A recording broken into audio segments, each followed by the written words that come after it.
Amém? Paz do Senhor para os irmãos. Meus irmãos, é muito prazer, muita alegria. Estamos aqui, eu e minha esposa, né, para participar dessa festividade. E eu realmente me senti bastante privilegiado quando o diácono Hugo me fez o convite. Pastor Rodrigo, né, meu amigo, eu agradeço a Deus por ter nos convidado de trazer e ministrar a palavra de Deus ao coração da igreja, amém? Isso é uma honra muito grande, né? E uma grande responsabilidade também. Até falei com ele, rapaz, você colocou numa... Mas é bênção, amém? Vamos logo ao que importa, é a palavra de Deus. Hebreus, capítulo de número 9.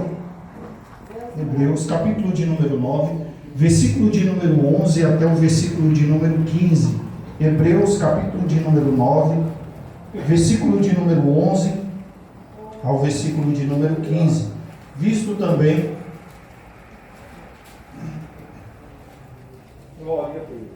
o tema está lá em João capítulo 16, capítulo 14, versículo de número 6. Isso mesmo?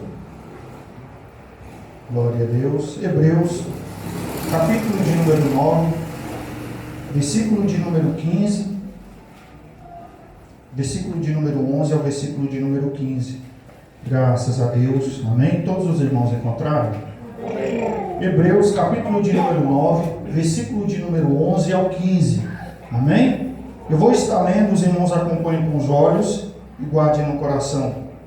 Diz assim: mas vindo Cristo, o sumo sacerdote dos bens futuros, por um maior e mais perfeito tabernáculo, não feito por mãos, isto é, não desta criação, nem por sangue de bodes e de bezerros, mas por seu próprio sangue, entrou uma vez no santuário, havendo efetuado uma eterna redenção.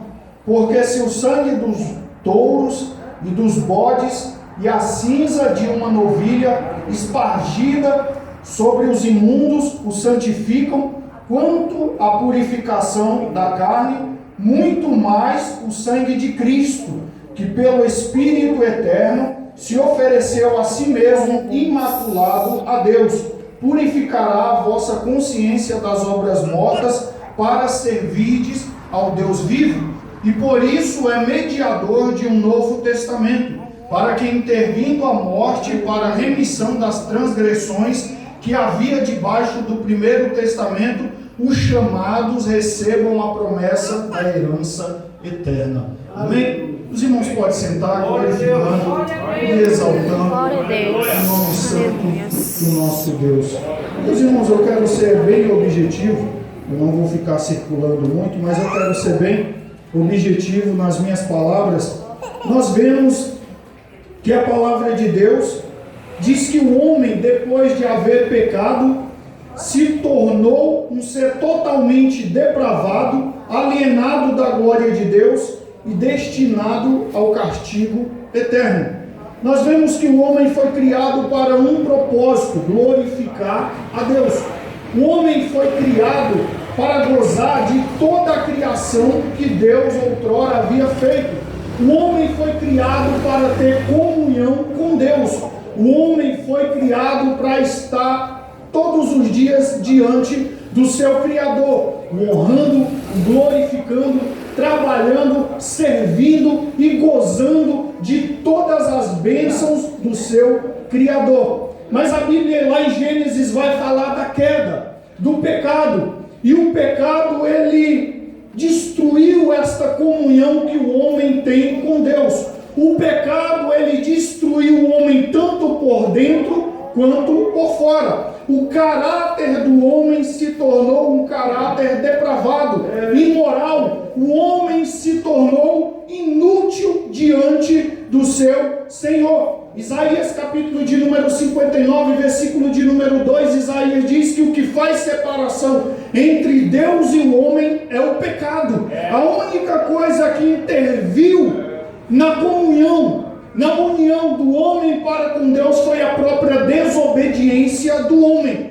o próprio pecado do homem. O homem quis a si mesmo se saciar de algo que era imoral aos olhos do próprio Deus.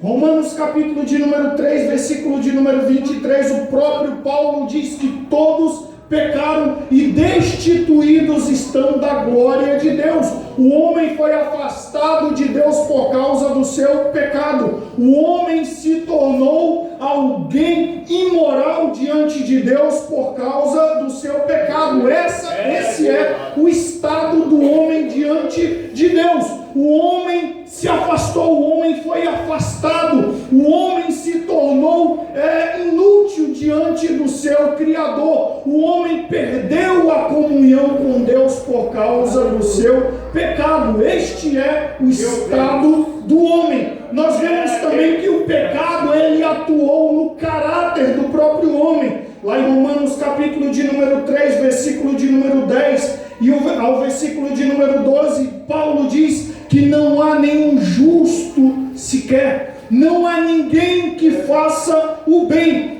todos se fizeram inúteis diante de Deus. O pecado, ele inutilizou a obra do homem para Deus. Não há nada que eu possa fazer novamente que seja agradável a Deus por mim mesmo. Não há nada que o homem possa fazer que seja agradável a Deus por si mesmo. Não há nada, nenhuma obra, nenhuma edificação, nenhum conhecimento do homem que chegue diante de Deus e atice novamente a vontade de Deus de estar com o homem por causa do seu pecado. O homem se tornou inútil a Deus.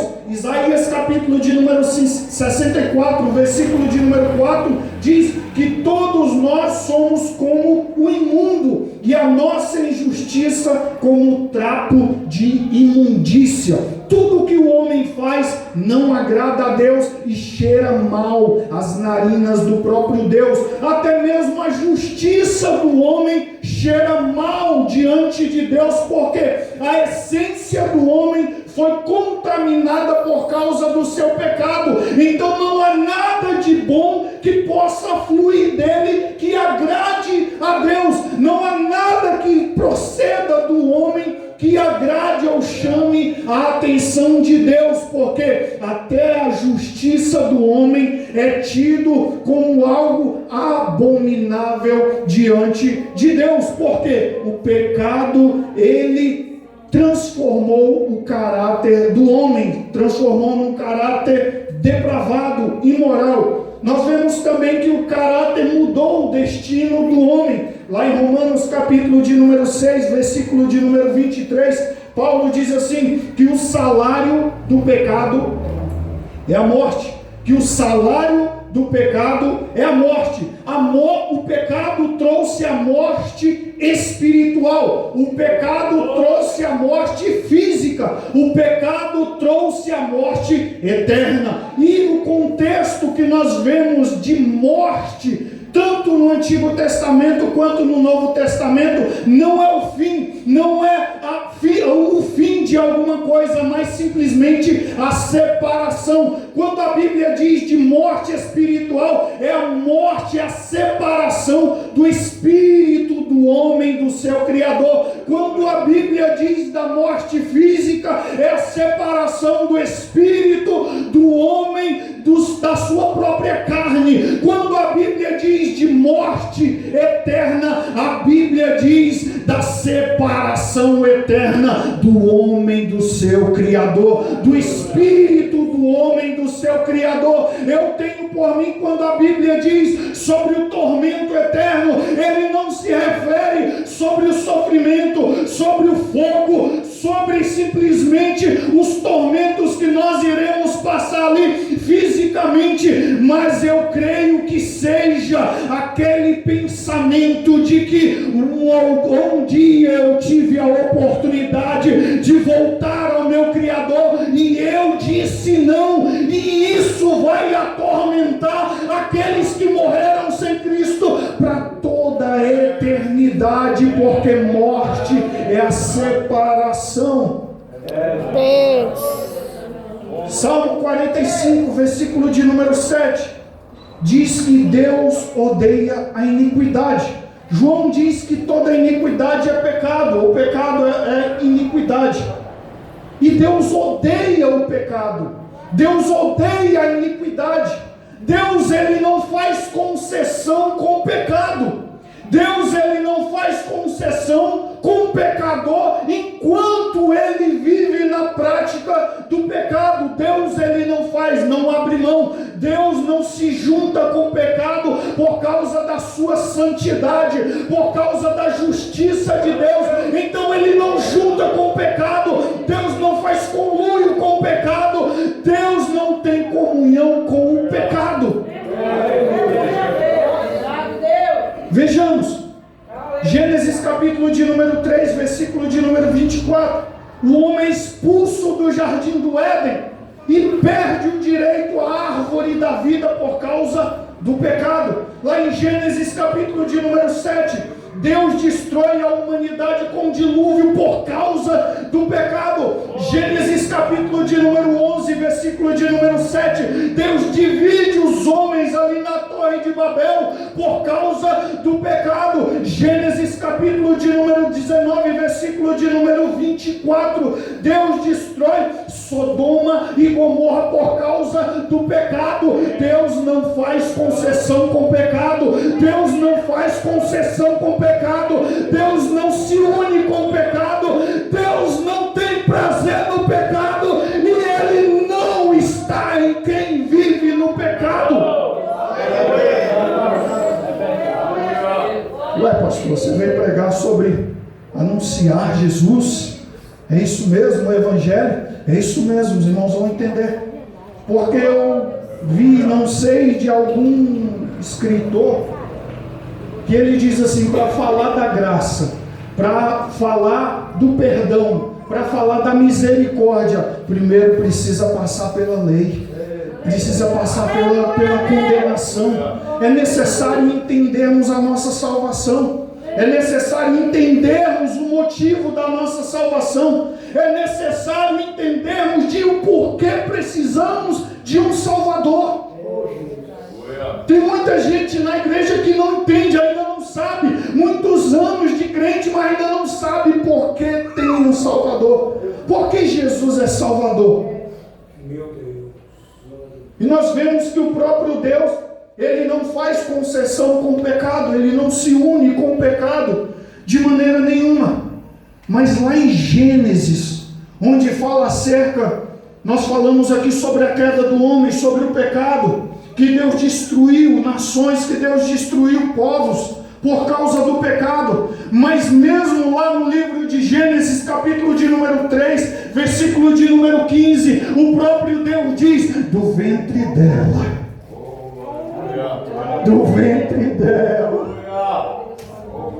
o próprio Moisés, que escreveu e mencionou sobre a queda do homem, ele também escreveu, é chamado de proto-evangelho, é o evangelho sendo anunciado pelo próprio Deus. Eu vou trazer um redentor, eu vou trazer o que Ele vai consumar, Ele vai trazer de volta, Ele vai resgatar aquele que havia perdido, Ele vai restaurar comunhões, Ele vai trazer, Ele vai limpar, santificar e tornar o povo digno da presença de Deus novamente. Glória a Deus.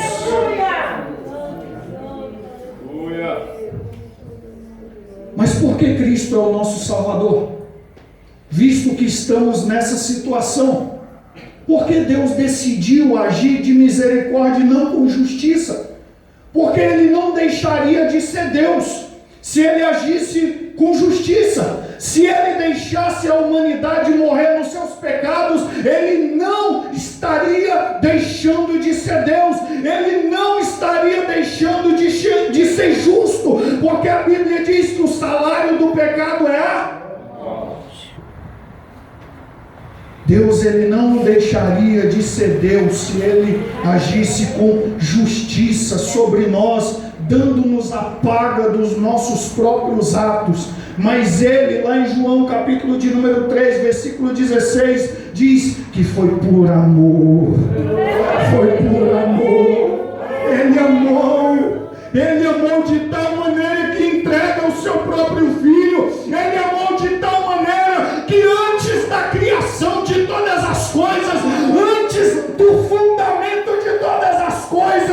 já arquitetou o plano perfeito de salvação para todos aqueles que nele creem. Paulo diz em Efésios, capítulo de número 1, versículo de número 3 ao versículo de número 13. Ele diz que o próprio Deus, ele planejou a salvação. Diz que o próprio Filho, ele executou e consumou a salvação. E que o Espírito Santo de Deus aplica a salvação sobre a nossa vida. A obra da salvação é uma obra da Trindade. Não foi algo que aconteceu e pegou Deus de surpresa, não. Deus já sabia muito tempo antes de criar o homem que era necessário enviar o seu Filho para resgatar. Então não foi um plano de urgência, foi algo planejado. Por quê? Porque Ele amou, porque Ele amou, porque Ele amou, porque Ele amou. Foi pelo seu imenso amor. Mas como Jesus Cristo atuou ou executou essa salvação na nossa vida, como fomos salvos? Porque nós entendemos o porquê. Porque Ele nos amou. E esse amor, Pastor Rodrigo, não vem de nós. Não é porque eu sou isso, eu sou aquilo. Não é porque eu fui alguma coisa e é especial. Não. É porque Ele, a fonte desse amor provém dEle mesmo, não de mim. E Ele me amou a tal ponto de se sacrificar por mim. Nós entendemos o porquê. O motivo também de o porquê Cristo veio, porque nós precisávamos. Mas como foi que Ele fez isso? Como Ele se tornou o nosso Salvador? O que Jesus Cristo precisou fazer? E eu quero tratar de 3 pontos aqui com os irmãos rapidamente. Eu não quero tomar muito tempo, quero ser bem objetivo, que a palavra de Deus flua. O primeiro ponto aqui que nós vemos que Ele foi a substituição perfeita em favor do pecador. Nós estávamos com uma dívida que não tínhamos condições de pagar. Nós estávamos com um cálculo, uma dívida, estávamos negativo, a conta nós olhávamos assim, está negativo, nem se eu desse todo o meu tempo, 24 horas por dia, eu conseguiria pagar essa dívida. Jesus Cristo conta uma parábola para os seus discípulos, conta uma história de que um homem devia ao seu Senhor uma certa quantia impagável. E ele pede perdão, pede que o seu Senhor possa agir de misericórdia. E o seu Senhor perdoa aquela dívida que ele não teria condição de pagar, mesmo se ele vendesse os seus bens, a sua casa, a sua família, e mesmo se ele trabalhasse todos os dias para aquele Senhor, ele iria morrer e a dívida continuaria negativa. O seu Senhor olha para ele: vai em paz, porque tua dívida está perdoada. Só que esse homem, quando foi perdoado, ele chegou diante de um seu servo que devia a ele uma quantia bem menor, que poderia ser paga por alguns meses de trabalho. Ele não perdoa, ele encerra aquele servo na prisão e diz assim: porque tu não me pagou, agora eu vou te prender. O senhor dele fica sabendo e manda chamar e diz assim: eu te perdoei uma dívida tão alta e você não foi capaz de perdoar uma dívida tão baixa, agora quem me deve é você. Sabe o que Jesus está falando aqui? Ou o que nós entendemos através do contexto da pregação é de que a minha dívida é impagável. Não tem como eu pagar. É impossível que eu pague essa dívida. É impossível que eu pague esse valor. Salmo 49 tem um versículo que diz assim: que nenhum amigo pode pagar a dívida do outro amigo, nem mesmo a sua morte paga a dívida do amigo dele diante de Deus. Então é impagável. Mesmo se você morrer e disser no seu coração: eu estou morrendo por fulano, ainda não paga. Você estará sentenciando a sua própria vida, porque a dívida que eu tenho com Deus é impagável. Aí entra Jesus. Entra Jesus. Aí entra Jesus. fala assim, é impagável, né? É difícil, né? É impossível, né? Passa para cá, eu pago. Pode botar na minha conta que eu pago. Pode botar. Aí, alguns anos antes, Isaías é levantado, capítulo 53, e diz que o castigo que nos traz a paz estava sobre ele, pelas suas pisaduras fomos sarados. Ele pegou a sua sentença, ele pegou a sua culpa, ele pegou a sua condenação, levou sobre ele e condenou na cruz. Glória a Deus. Meu Senhor. Glória a Deus. 2 Coríntios, capítulo de número 5, versículo de número 21, Paulo diz: aquele que não conheceu o pecado, fez pecado por nós, para que nele fomos feitos justiça de Deus. Ele morreu no seu lugar, ele morreu no meu lugar, ele morreu em nosso lugar. Mas também porque Cristo é o nosso Salvador. Ele pagou a dívida da nossa redenção. E a palavra redenção é entendida de três maneiras no Novo Testamento. A primeira maneira é comprar ou adquirir. Foi alguém que pagou, foi alguém que adquiriu. Lá em 1 Pedro, capítulo de número 1, versículo 18 e 19, diz assim, que nós não fomos comprados com ouro perecível, com coisas materiais, mas com o sangue precioso de Jesus. Foi comprado, adquirido, foi um preço pago por tua redenção. Por isso você tem liberdade quando você dobra os seus joelhos e clama ao Senhor, Ele ouve. Por isso que quando você está num momento difícil, Ele fala contigo. Por isso que quando você chora de tristeza, Ele envia o Espírito dEle para te consolar. Por quê? Porque você foi redimido, porque foi redimido, porque foi redimido a comunhão com Ele. Glória a Deus. O véu do templo foi rasgado. O véu do templo foi rasgado. É você e Ele agora. Ele é o único mediador entre Deus e o homem. Não há outro, não há outro, só Jesus. Atos capítulo de número 4, Pedro diz assim, que debaixo dos céus não há nenhum nome pelo qual os homens devam ser salvos, a não ser o nome de Jesus. Só Jesus.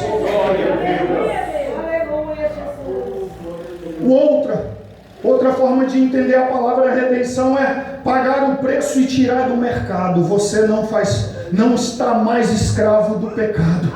O pecado já não domina a sua vida. Ele pagou o preço e te resgatou de lá, te tirou da prateleira do pecado. Você não está mais à venda. Você não pertence ao pecado. Você não pertence ao juízo. O poder de Satanás não tem poder sobre você, porque ele te trouxe para perto.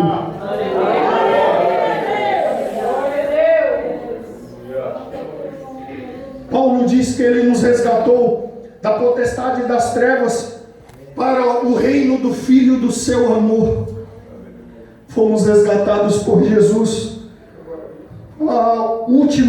A terceira e última forma de entender a palavra redenção é a palavra soltar, liberdade completa. Jesus é o único que pode dizer: se o Filho vos libertar, verdadeiramente sereis livres. Ele é o único que pode dizer: a minha liberdade para vocês não é uma liberdade simplesmente fajuta da consciência, não é engano, não. Você está definitivamente livres.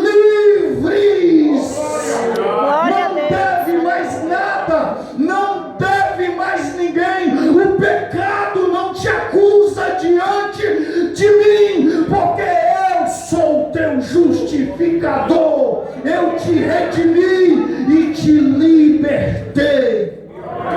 Só Jesus, mais ninguém, só Jesus. Só Jesus. E é de graça, viu? É de graça.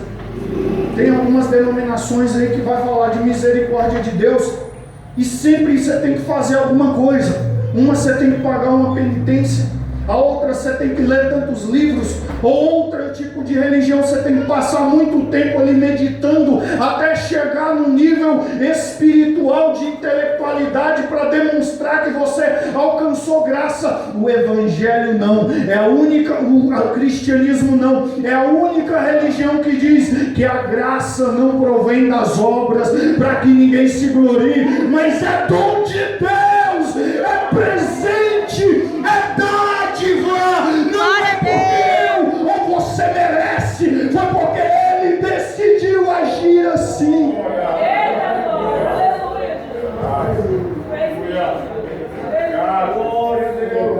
O último ponto aqui, Ele efetuou reconciliação. Romanos capítulo de número 5, versículo de número 10, Paulo diz assim: porque se nós, sendo inimigos, fomos reconciliados com Deus pela morte de seu Filho.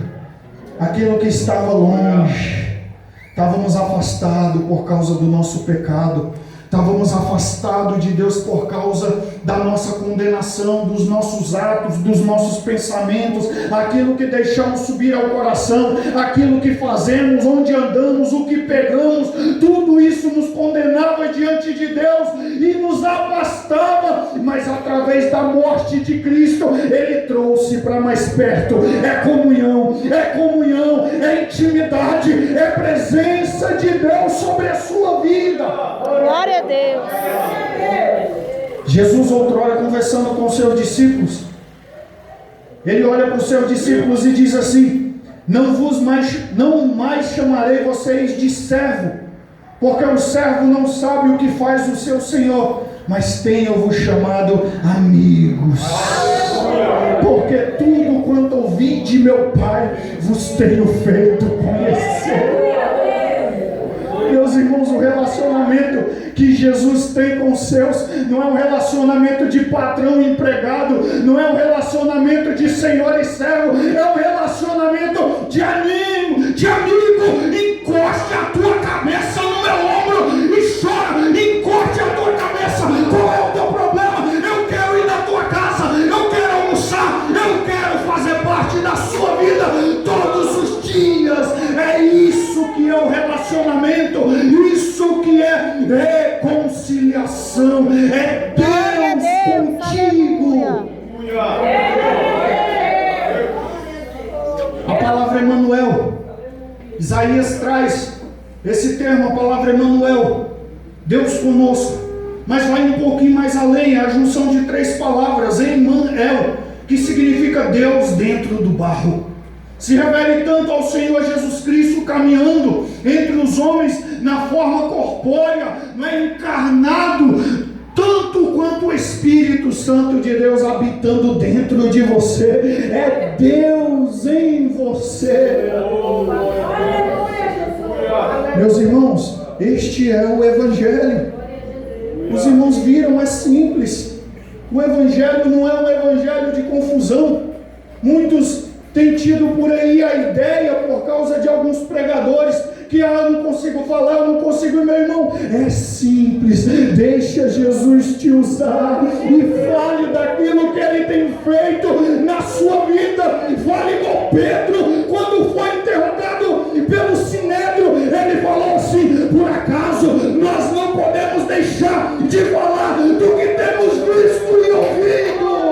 É Deus, fale do que Ele fez em sua vida, fale do que Ele fez sobre você, fale do que Ele faz através de você. Glória a Deus, aleluia. Esse é o Evangelho de Jesus Cristo. E a salvação de Jesus, ela é precedida pela palavra. A salvação, ela não vem antes da palavra. Muitos estão usando os púlpitos, as oportunidades, ao invés de falar do Evangelho, estão falando disso, daquilo, de outras coisas. Paulo até fala sobre as filosofias humanas, as coisas que não edificam ninguém, mas nós vemos aqui na palavra que é a palavra, é o evangelho que traz transformação.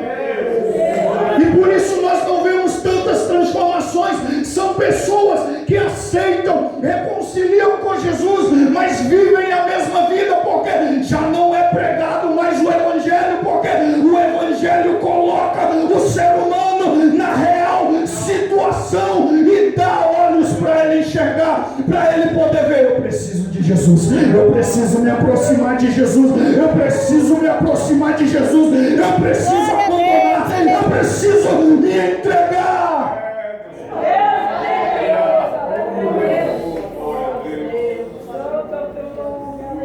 A salvação ela é precedida pela exposição da palavra, e a palavra é Jesus Cristo. João capítulo de número 1, versículo de número 1 diz assim: no princípio era o verbo, e o verbo estava com Deus, e o verbo era Deus. Sem ele nada do que foi feito se fez. Todas as coisas foram feitas por intermédio dele. Quem é o verbo? Jesus Cristo. Jesus Cristo é o quê? A palavra. Ele é a palavra, ele é o evangelho que precisa ser pregado. O mundo não precisa de teologia da prosperidade. O mundo não precisa de teologias para fazer a empresa crescer. O mundo não precisa de culto de libertação. Precisa ouvir a palavra. Precisa do evangelho. Quer libertação? Culto de doutrina, escola dominical. Quer se aproximar de Deus? Glória a Deus.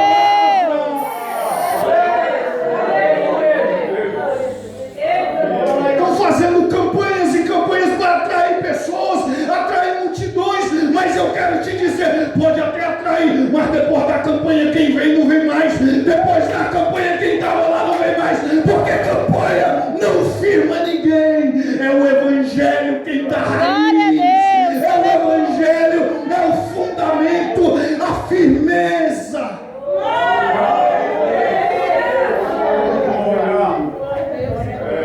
A salvação é precedida pela exposição da palavra.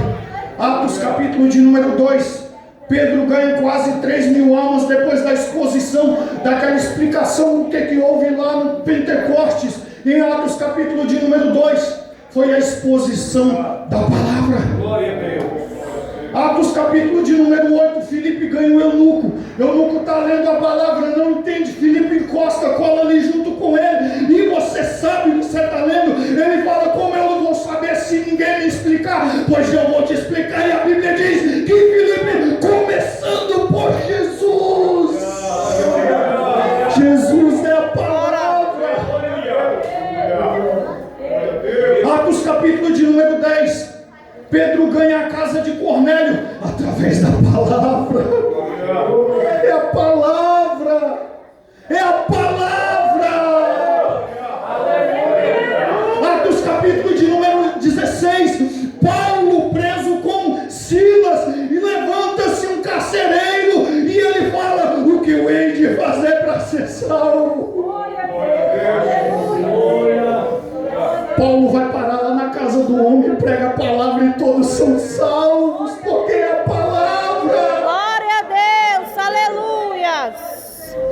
É a palavra. E um adendo aqui para os irmãos.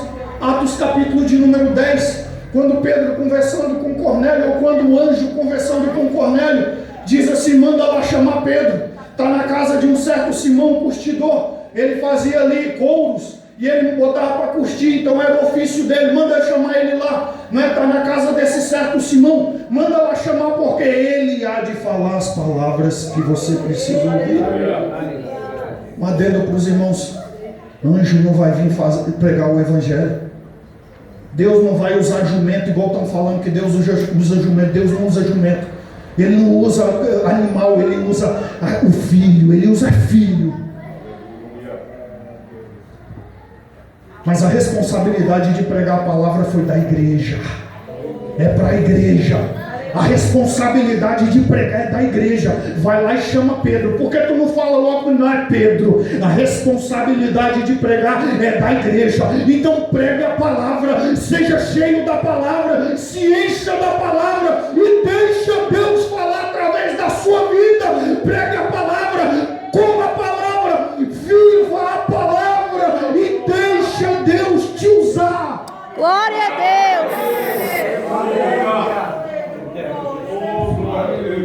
John Stott diz assim: o amor divino venceu a ira divina mediante o divino autossacrifício. Você é salvo porque Cristo